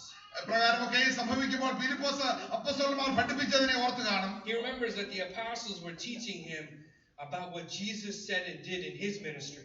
അവർ അപ്പോസ്തലന്മാരായി പഠിപ്പിച്ച യേശു തന്റെ ശുശ്രൂഷയിൽ ചെയ്തതിനെ പഠിപ്പിച്ച കാര്യങ്ങൾ താൻ ഓർത്തു. I wonder if the apostles talked to Philip about Luke chapter 9.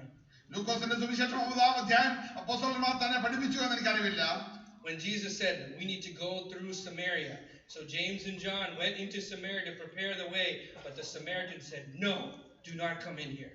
യേശു പറഞ്ഞു നമുക്ക് സമരിയയിലൂടെ കടന്നു പോകണം. യാക്കോബും യോഹന്നാനും അപ്രകാരം കടന്നു പോകുവാൻ വേണ്ടി സമരിയയിൽ ചെന്നപ്പോൾ അവർ പറഞ്ഞു കടന്നു വരണ്ട. And you know what James and John did? They looked at Jesus. They said, "Should we call fire down on these people?" നമുക്ക് അവിടെ എന്ത് സംഭവിച്ചു എന്നറിയാമോ? യാക്കോബും യോഹന്നാനും പറഞ്ഞു കർത്താവേ നമുക്ക് അവരുടെ മേൽ തീ ആകാശം ഇറങ്ങുവാൻ കൽപ്പിക്കരുതോ? Remember James and John, they don't like these guys. They said, "Jesus, a good excuse. Let's bring fire from heaven, destroy all these people." യോഹന്നാനും യാക്കോബും പറഞ്ഞു കർത്താവേ ആകാശത്ത് തീ ഇറങ്ങി ഇവരെ നശിപ്പിച്ചു കളയുമോ? And Jesus turned to them. He rebuked them. You know why? Because Jesus had a plan for the Samaritan people. യേശു തിരിഞ്ഞു നോക്കി അവരെ ശാസിച്ചു. യേശുവിന് സമരിയക്കാരെ കുറിച്ച് തന്റെ ഹൃദയത്തിൽ ഒരു ഉദ്ദേശമുണ്ട്. I wonder if the apostles told Philip that in Luke chapter 10, Jesus began to tell a story about a good Samaritan. എനിക്കറിയില്ല അപ്പോസ്തലന്മാര് ഫിലിപ്പോസിനോട് പറഞ്ഞുവോ ലൂക്കോസിന്റെ സുവിശേഷം 10-ാം അധ്യായത്തില് നല്ല ശമരിയക്കാരന്റെ ഉപമ യേശു പഠിപ്പിച്ചു. The Jews could not believe it. They had never heard anything in their life. A good Samaritan? യഹൂദന്മാർക്ക് അത് വിശ്വസിപ്പാൻ കഴിഞ്ഞില്ല. ഒരു നല്ല ശമരിയക്കാരനോ? That's like Jesus telling a story about a Malayali that paid full price for something. Never heard of that in my life. Have you? യേശു ഒരു കഥ പറയാണ്. മലയാളിയായ ഒരാള് തന്റെ പൂർണ്ണ വിലയും കൊടുത്തൊരു സാധനം വാങ്ങിച്ചു. നമുക്കത് വിശ്വസിക്കാമോ? Never heard of that in my life. If you told me a Malayali paid full price for something, I said, I don't believe that.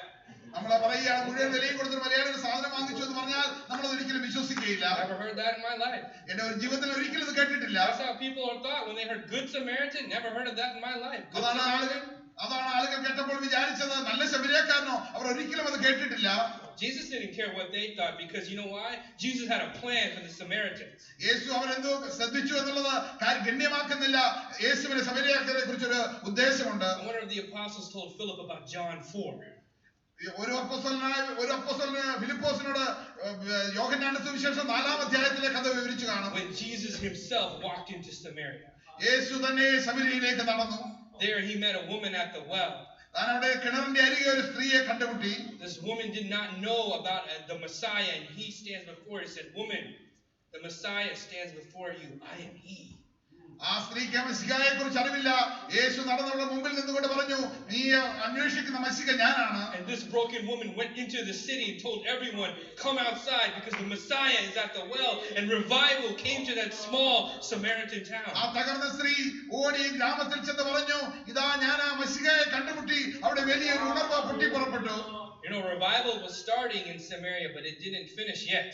ശമരിയയിൽ ഉണർവ് ആരംഭിച്ചു, അത് അവസാനിച്ചു കഴിഞ്ഞിട്ടില്ല. Then Jesus looks at his disciples and said, "You know that it's harvest time, right?" യേശു തന്റെ ശിഷ്യന്മാരെ നോക്കി പറഞ്ഞു, ഇത് കൊയ്ത്തിന്റെ കാലമാണ്. Look. The harvest is white, but you know what? There's not enough laborers. This is harvest time. ഇതാ നിലം വെളുത്തിരിക്കുന്നു, എന്നാൽ ആവശ്യത്തോളം കൊയ്ത്തുകാരില്ല. നമുക്ക് കൊയ്ത്തുകാരെ ആവശ്യമുണ്ട്. And then I wonder if Jesus knew what was going to happen in Acts, so he says, "You know, one is going to sow, but another one is going to come reap." യേശുവിന് അപ്പോസ്തല പ്രവൃത്തിയിൽ നടക്കുന്ന സംഭവത്തെ അറിയാം. അതുകൊണ്ടാണ് പറഞ്ഞത്, ഒരുവൻ വിതയ്ക്കുന്നു, മറ്റൊരുവനാണ് അത് കൊയ്യുന്നത്. I wonder if Philip knew that story because Jesus walked into Samaria and was sowing. Now he is walking into that same Samaria and now he is reaping with great joy as people come into the kingdom of God. ആ ഫിലിപ്പോസിനെ കഥയറിയാം. യേശു ശമരിയയിലേക്ക് കടന്നു ചെന്നു, അവിടെ വിതച്ചു. താൻ ഇപ്പോൾ കടന്നു ചെന്ന ശമരിയയില് അതെല്ലാം വിളവെടുക്കുകയാണ്. You know why? Because Jesus had a plan for those Samaritan people. അതെ, യേശുവിന് ആ ശമരിയക്കാരെ കുറിച്ച് ഒരു പദ്ധതിയുണ്ട്. Just like Jesus, Philip walked into Samaria and he preached the gospel. He cast out demons and the sick were healed, just like Jesus. യേശു ചെയ്തതുപോലെ തന്നെ ഫിലിപ്പോസ് ശമരിയയിലേക്ക് കടന്നു ചെന്നു, ദൈവവചനം അറിയിച്ചു, അശുദ്ധാത്മാക്കൾ പുറത്താക്കപ്പെട്ടു, അവിടെ രോഗികൾ സൗഖ്യമാക്കി. യേശു ചെയ്തതുപോലെ തന്നെ. You know, Philip walked into Samaria. He knew that Jesus was already at work because Jesus went before him. ഫിലിപ്പോസിന്റെ താൻ ശമരിയയിലേക്ക് ചെന്നപ്പോൾ യേശുവിടെ പ്രവർത്തന നിരതമാണ്. യേശു മുൻപേ തന്നെ ശമരിയയിൽ കടന്നു ചെന്നിട്ടുണ്ട്. Let me ask you a question. ഞാൻ നിങ്ങളോട് ചോദ്യം ചോദിക്കട്ടെ, Is it possible ഇത് സാധ്യമോ? that Jesus has gone before us to the non-Christian Indian families in the city? Is it possible that Jesus is already making it ready for you? ഇത് സാധ്യമാണോ? യേശു മുൻപേ തന്നെ north ഇന്ത്യക്കാരായിട്ട് നമ്മുടെ സമൂഹത്തിലുള്ള ആളുകളുടെ അടുക്കൽ കടന്നു ചെന്ന് അവരെ നമുക്ക് വേണ്ടി തയ്യാറാക്കപ്പെട്ടിരിക്കുന്നു. Is it possible that Jesus is already working in the families that we are meeting in Las Colinas and Irving? Las കൊളിൻസിലും ഇർവിങ്ങിലും നമ്മൾ കാണുന്ന കുടുംബത്തെ യേശു നേരത്തെ തന്നെ ഒരുക്കിയിരിക്കുന്നുവോ? Is it possible that Jesus is already tilling the soil of your Indian co-worker? നമ്മുടെ കൂടെ ജോലി ചെയ്യുന്ന ആ സഹപ്രവർത്തകരുടെ ഹൃദയത്തില് യേശു ഉഴവ് ചെയ്ത് തയ്യാറാക്കപ്പെട്ടോ? College students, is it possible that your Indian classmate is already getting their hearts worked on by Jesus because Jesus goes before you?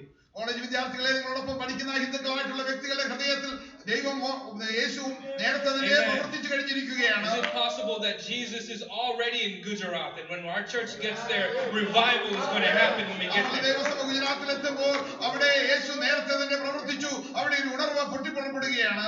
Because our Jesus has already sown the seed, are we going to get ready to go get the harvest in the name of Jesus? നമ്മുടെ യേശു നേരത്തെ തന്നെ വിത്ത് വിതച്ചു, നമ്മൾ ആ കൊയ്ത്തിനെ വിളവെടുപ്പിനെ തയ്യാറാക്കപ്പെടുന്നുവോ?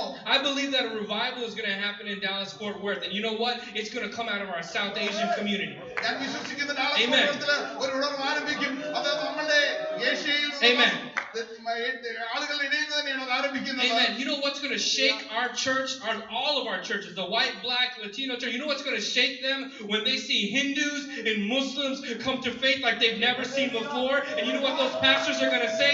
That revival is happening in the Indian church. നമ്മുടെ മധ്യത്തിലുള്ള ദൈവസഭകളെ എങ്ങനെയാണ് ദൈവം രൂപപ്പെടുത്തുന്നത് അറിയാമോ? ഇപ്രകാരമുള്ള ഹിന്ദുക്കളായിട്ടുള്ള ആളുകൾ ദൈവത്തെ അറിയുമ്പോൾ, അവിടെ ദൈവത്തിന്റെ പ്രവൃത്തി കാണുമ്പോൾ അത് സംഭവിക്കും. From the back of this church to the front into the balcony, I want you all to know this. You are being anointed by Jesus Christ himself. You are being scattered. And if you go into these places with the power of God, if you open your mouth, get ready for the power of God to come down in that place, and you and they will experience great joy. Amen. നമ്മുടെ ദൈവസഭയുടെ ഏറ്റവും പുറകിൽ നിന്ന് ബാൽക്കണിയിൽ നിന്ന് നിങ്ങളെല്ലാവരും അഭിഷേകം ചെയ്യപ്പെട്ടവരാണ്. നമ്മൾ ഇപ്രകാരം പോയി സുവിശേഷം അറിയിക്കുമ്പോൾ സുവിശേഷത്താൽ ആളുകൾ രൂപാന്തരപ്പെട്ട് അതിശയം പ്രവർത്തിപ്പാൻ നമ്മൾ ഈ പട്ടണത്തിൽ നമ്മളെ അയച്ചിരിക്കുകയാണ്.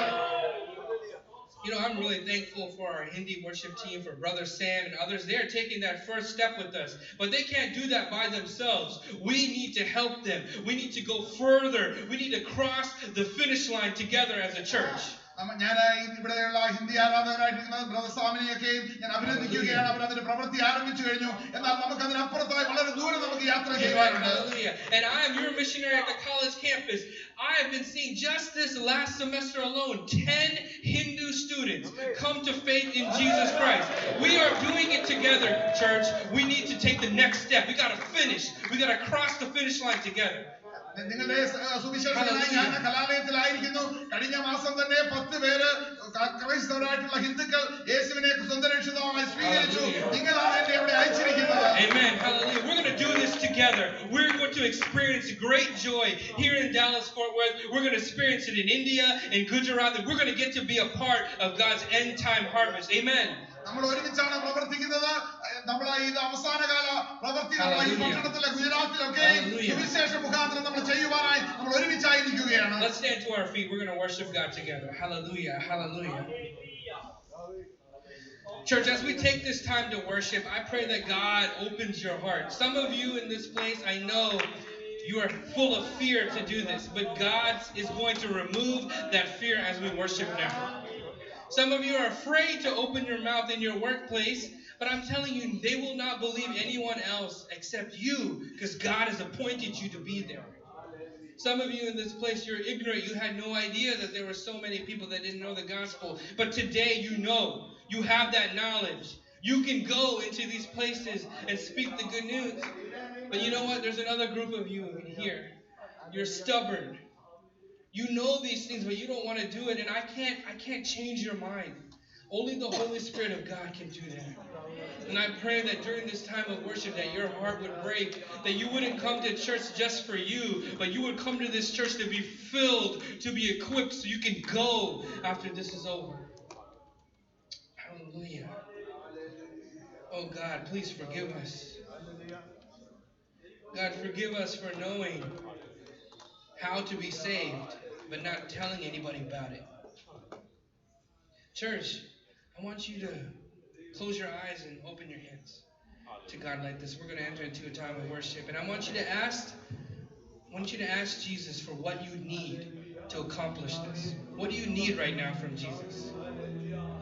Maybe you need boldness. Maybe you need the words to say. Maybe you need the opportunity. What is it that you need from the Master right now? Say, Lord, I come before you with my hands open. Give me the tools, the opportunities, the words, and let him put that into your hand right now. Church, I want you to envision with me people coming to faith every Sunday in this church.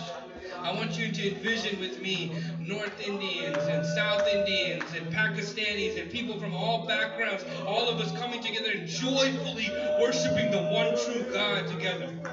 Imagine that right now, church. I want to grow because we're seeking the lost. So let's not wait for a great persecution to come on us.